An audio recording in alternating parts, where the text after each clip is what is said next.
Hello everyone, मेरे page पे आप सभी का स्वागत है। आज मैं आप लोगों के साथ रियल में जो इंसिडेंट्स हुए हैं उनके बारे में बात करना चाहूँगी। और ये इंसिडेंट्स हुए हैं वुमेन के ऊपर। और दो इंसिडेंट्स हैं। मैं सोशल मीडिया स्क्रॉल कर रही थी। ऑफ कोर्स जब मैं अपना पेज भी देखती हूँ तो कुछ स्क्रॉलिंग में बहुत ही वीडियोस वायरल हो रही थी जो डोमेस्टिक वायलेंस से रिलेटेड थी। तो सबसे पहले आप इस वीडियो को देखिए और फिर उसके बाद हम बात करते हैं।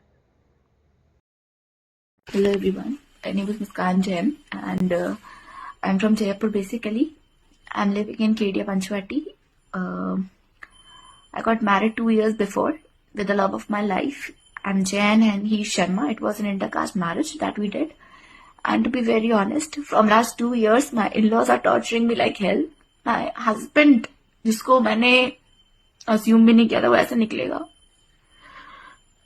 I'm done with the day. I'm done with my life. अगर मैं आज कुछ भी करती हूँ, I'm not responsible for any of the thing.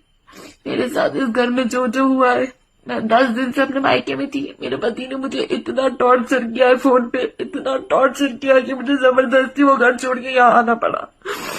ये जो आप देख रहे हो ये सब मेरे हस्बैंड की वजह से। बस मैं आपको यही कहना चाहूंगी, if in case you find any of the single proof, please check my phone. There are so many. ये वीडियो एक जयपुर की वुमन ने बनाया है जो एज से काफ़ी यंग लग रही है, लेकिन ये फिज़िकली और मेंटली बहुत ज़्यादा इसको टॉर्चर किया गया है, मेंटली एब्यूज़ किया गया है। चाहे वो कहीं पे भी गई हो तो भी किया गया है। और इस हद तक किया गया है कि वो अपनी सेंसेस खो दिए हैं। अब इससे क्या प्रूफ होता है कि वो सोशल मीडिया पर आकर ऐसे वीडियोस बना रही है, तो इसका मतलब ये है कि nobody there for her, कि उसकी बातें कोई सुन सके, उसे कंसोल कर सके, उसको हिम्मत दे सके। हस्बैंड या ससुराल वाले इस तरह से कर रहे हैं, नो बडी अंडरस्टैंड हर, और वो फिजिकली मेंटली स्ट्रेस ले रही है और उस पर ऑफ कोर्स हाथ भी उठाया गया है जैसे वो वीडियो में बता रही है। तो इसके लिए मैं रिक्वेस्ट करना चाहूँगी, इस टाइम पर जो सबसे बड़ी जिम्मेदारी होती है वो होती है लड़की के माँ बाप की। मैं हाथ जोड़कर रिक्वेस्ट करती हूँ कि जो भी आपकी लड़कियां शादी के बाद इस तरह की सिचुएशन से निकलती हैं, चाहे गलती कोई भी हो। देखिए, जब आप लड़ाई झगड़े पति पत्नी के होते हैं और बीच में जब आप लोगों को बिठाया जाता है तो ऑफ कोर्स लड़की की गलती निकाली जाती है, लड़के की भी गलती निकालते हैं। तो इन बातों में ना आकर आप अपनी बेटी की तरफ देखिए। If she is crying, it means she is not happy inside, mentally stress में है। अगर आप उसका साथ नहीं दोगे तो कौन देगा। अब ये लड़की जो है जयपुर की, ये इतना अकेली हो गई, इतना असहाय होगी, जिसने अपने सेंसेस खो दिए, सोचने समझने की शक्ति खो दी, और उसके किसी का साथ ही नहीं था। ऑफ कोर्स पेरेंट्स का भी साथ नहीं होगा। जैसा वो साथ चाहती थी इमोशनली वैसा उसको नहीं मिला, तभी उसने सोशल मीडिया पर ऐसी वीडियो बनाई। और इसका रीज़न एक ये भी है, सोशल मीडिया पर वही वीडियो इस तरह की डालता है जो सबूत बनाना चाहता है ताकि उन्हें बाद में सज़ा मिल सके।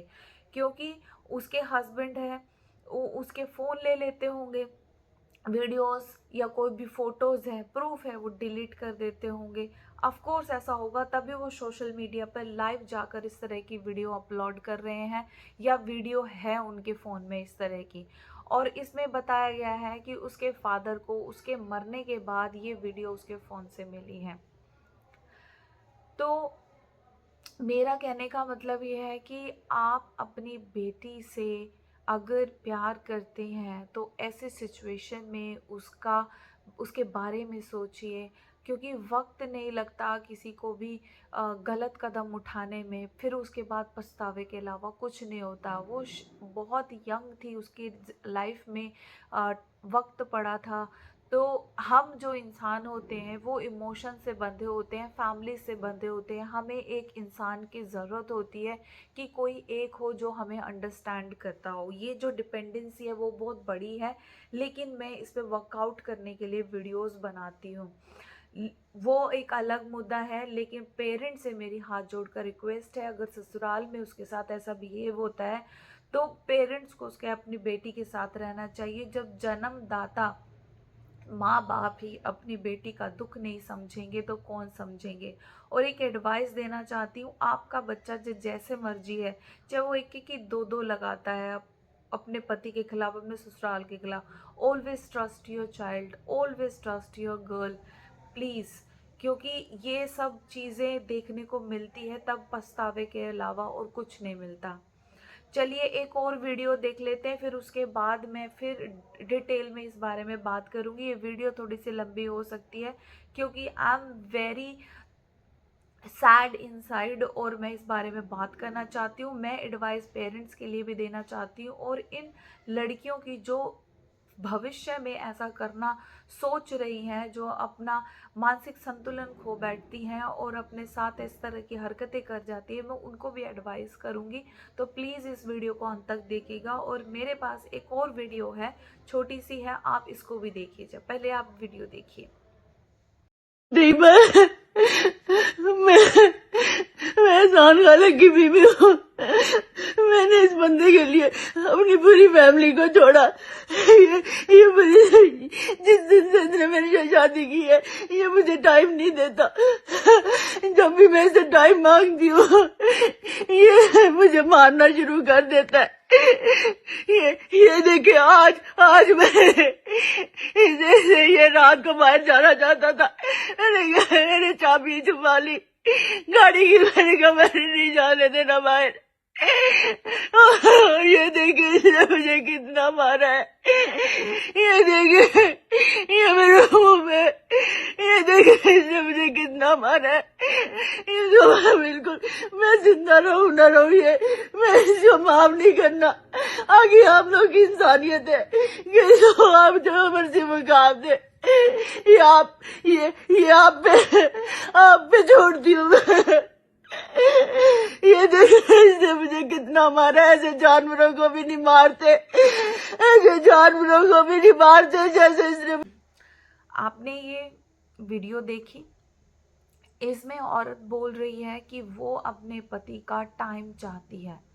वो हमेशा बात करती है टाइम के लिए कि उसे अपने हस्बैंड का टाइम चाहिए। जब भी वो बात करती है, हस्बैंड इरिटेट होता है और उसके बाद वो उस पर हाथ चलाता है और उसको मारता है, फिजिकली अब्यूज करता है। जैसे मैंने पहली वीडियो के बारे में आपको बोला था कि इसमें सबसे बड़ा रोल, रिस्पॉन्सिबिलिटी लड़की के माँ बाप, उसके घर वालों की है, उसके भाई बहनों की है कि अपने सिबलिंग्स के साथ, अपने बच्चों के साथ, अपनी बेटी के साथ वो खड़े रहें।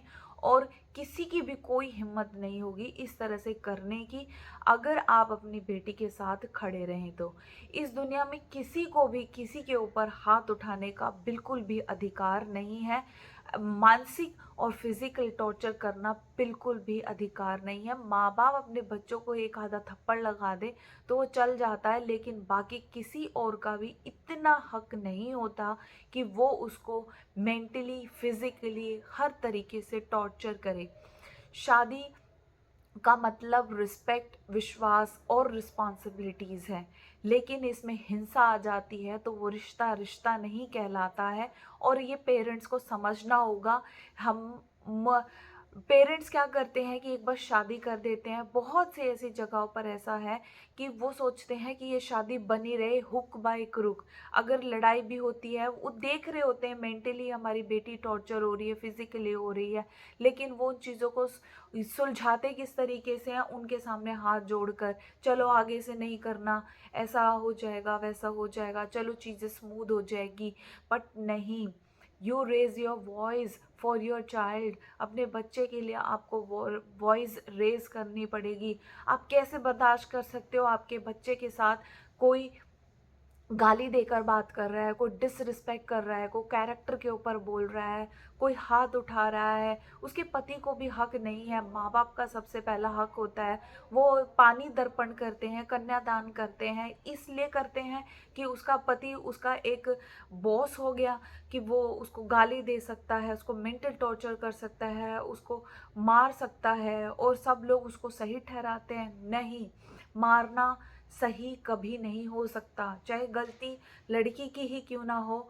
अगर उसने मुंह से बोला है तो मुंह से जवाब दीजिए। हर चीज़ का बैठ के सॉल्यूशन होता है। अगर आपको उस लड़की के साथ नहीं बनता है, ये एडवाइस ससुराल वालों को है, के लिए है, पतियों के लिए है, अगर आपका नहीं बनता है तो सेपरेट हो जाइए। लीगल प्रोसीजर होता है, सेपरेट हो जाइए। इस तरह की हिंसात्मक प्रवृत्ति बहुत ही बुरी है, बहुत ही बुरी है। आपको इसका पाप ज़रूर भोगना पड़ेगा। चलिए, अब आती हूँ मैं लड़कियों के ऊपर। मैं हाथ जोड़कर सभी लड़कियों को रिक्वेस्ट करना चाहती हूँ कि जो ये 2 इंसिडेंट्स आपने देखे हैं, जो लड़कियाँ इस तरह से कर रही हैं, प्लीज़ अगर लाइफ में ऐसे ही कोई टॉर्चर्ड है और लोनलीनेस फील कर रही है, और उसको समझ नहीं आ रहा कि क्या करना है, रोती धोती रहती है, वो प्यार में है, वो टॉर्चर भी है, वो फिजिकली टॉर्चर भी हो रही है, मेंटली टॉर्चर भी हो रही है, तो मैं उससे हाथ जोड़कर रिक्वेस्ट करूँगी, अपने सेंसेस को काबू में रखिए, अपने इमोशंस को काबू में रखिए। ये दुनिया है, कोई फेरी टेल नहीं है। आपको अपनी सेल्फ रिस्पेक्ट के लिए खड़ा रहना पड़ेगा, आपको आवाज़ उठानी पड़ेगी, चाहे आपके साथ कोई हो या ना हो। हमारे देश का कानून लड़कियों के साथ ज़रूर है। अगर आपको कहीं पर अपनी जान की हानि होती है ससुराल में, आपको मेंटली या फिजिकली बुरी तरीके से टॉर्चर किया जाता है, just leave that place. No matter आप उससे प्यार करते हो, नो मैटर शादी बहुत बड़ी चीज़ है, नो मैटर लोग क्या कहेंगे, नो मैटर आपके पेरेंट्स आपके साथ हैं या नहीं हैं, प्लीज़ इस बारे में मत सोचिए, अपने बारे में सोचिए। और आप हमेशा याद रखना, अगर कोई अपनी मदद खुद नहीं करता तो ऊपर वाला भगवान भी उसकी मदद कभी नहीं करता है। तो अगर आप अपने लिए कदम नहीं उठाओगे तो ऊपर भगवान भी आपकी कोई मदद नहीं कर पाएगा। तो just stand by your self. और एक बात दिमाग खोल के सुन लीजिए, अगर कोई पति आपको मेंटली और फिजिकली टॉर्चर करता है, मारता पीटता है, गाली गलौज करता है, डिसरिस्पेक्ट करता है, वो कभी भी आपको लाइफ में प्यार कर ही नहीं सकता, क्योंकि प्यार का पहला रूल ही रिस्पेक्ट होता है। समझे? आपको अपने इमोशंस पर काम करना पड़ेगा, आपको अपने इमोशंस को कंट्रोल करना पड़ेगा। भीख लेकर कभी किसी से प्यार नहीं होता, ना भीख दो और ना भीख लो। प्यार स्वेच्छा से होता है, इज्जत देना भी स्वेच्छा से होता है। सब लोग अपने संस्कारों के अकॉर्डिंग बिहेव करते हैं। आपके पति ने जैसे संस्कार लिए हैं, जैसी उसकी प्रवृत्ति है, जैसा उसका नेचर है, वो वैसा व्यवहार कर रहा है। और आपकी जो प्रवृत्ति है और आपके जो संस्कार है, आप उस तरह से बिहेव कर रहे हैं। ये ज़रूरी नहीं कि 2 इंसान साथ में जुड़े हैं और उनकी गाड़ी स्मूथ चले, उनके विचार मिलें। जहाँ हिंसा आ जाती है, उस रिश्ते से आपका निकलना ज़रूरी है। अगर आपके माँ बाप भी आपके साथ नहीं हैं और वो आपको भी मेंटल टॉर्चर कर रहे हैं कि नहीं शादी में रहो, तुम मान जाओ, तुम क्यों नहीं करती, ये नहीं करती, तो तब भी तुम्हें अपने लिए खड़े रहना है, अपनी रिस्पेक्ट के लिए। अगर आप एजुकेटेड हैं, आप काम करिए, पर असहाय मत बनिए। प्लीज़ हाथ जोड़कर रिक्वेस्ट है, अगर कोई भी ऐसी लड़की है और उसको मेरी वीडियो ये मिले, तो प्लीज़ आप मुझसे कांटेक्ट कीजिए, मैं आपकी हेल्प करूँगी इन सब चीज़ों में निकलने में। पर इस तरह का कदम उठाना, अपने आप को मारना, ये कोई सॉल्यूशन नहीं है। आप तो मर जाएंगे, लेकिन लोगों पर कोई फ़र्क नहीं पड़ेगा इस चीज़ का, किसी को भी नहीं। 4 दिन आंसू बहाते हैं, 13वीं 14वीं जो भी करना है करते हैं, उसके बाद सब अपने काम में लग जाते हैं। यहाँ हज़ारों लोग पैदा होते हैं और हज़ारों लोग मर जाते हैं, किसी के आने जाने से कोई फ़र्क नहीं पड़ता। अगर फ़र्क पड़ता है तो किसी का इंटेलिजेंसी, किसी की उसने क्या कमाया है, क्या प्रसिद्धि पाई है, उसकी क्या सोच है, कैसा अच्छा इंसान था।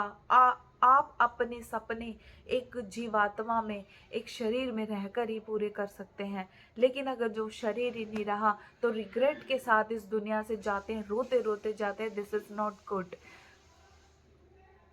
Even God will not happy. तो अपने लिए खड़े रहे, सशक्त रहें और इन सब चीज़ों से निकलने का समाधान ढूंढिए। हमेशा बात रखिए कि हमेशा हर चीज़ के दो पहलू होते हैं और हर चीज़ का सॉल्यूशन होता है। डिपेंड करता है कि आप ठंडे दिमाग का शांत स्वभाव से उस बारे में सोचिए और अपने लिए कदम उठाएं। और भीख मांगकर कभी भी किसी से प्यार ना ले और ना दे। आई होप कि आप ये मेरी वीडियो हर किसी को फॉरवर्ड करेंगे और जो भी शादीशुदा ज़िंदगी में टॉर्चर फील कर रहा है, ज़रूरी नहीं कि मैन नहीं करते, मैन भी करते होंगे, जो भी कर रहा है तो प्लीज़ आप उनके फॉरवर्ड कीजिए ताकि मेरी वीडियो से उनको हिम्मत मिल सके और उनको चीज़ों की क्लैरिटी हो जाए। और मैं ये भी मानती हूँ कि सिर्फ एक वीडियो देखने से किसी को कोई क्लैरिटी नहीं आएगी, ना ही कोई मन में हिम्मत आएगी। उसको कॉन्टिन्यू थेरेपी लेनी पड़ेगी, आपको कंटिन्यू काउंसलिंग लेनी पड़ेगी, जिसके लिए मैं आपके लिए अवेलेबल हूँ। आप मेरी मेल आईडी पर भी मेल कर सकते हैं, मैं मेंशन कर दूंगी कमेंट बॉक्स में। आप मुझे मैसेंजर पर मैसेज भी कर सकते हैं, तो आप मुझे कांटेक्ट कर सकते हैं। और मैं ये चाहूँगी कि आप अपनी ज़िंदगी के लिए कभी भी खिलवाड़ मत करिए, अपनी ज़िंदगी को इस तरह से बर्बाद मत कीजिए किसी के लिए। जो इंसान आपकी वैल्यू नहीं कर रहा उसके लिए तो हरगिज़ भी अपनी ज़िंदगी को ख़राब मत कीजिए। तो please don't do like this. यही मेरी सबके लिए एडवाइस रहेगी। Thank you so much.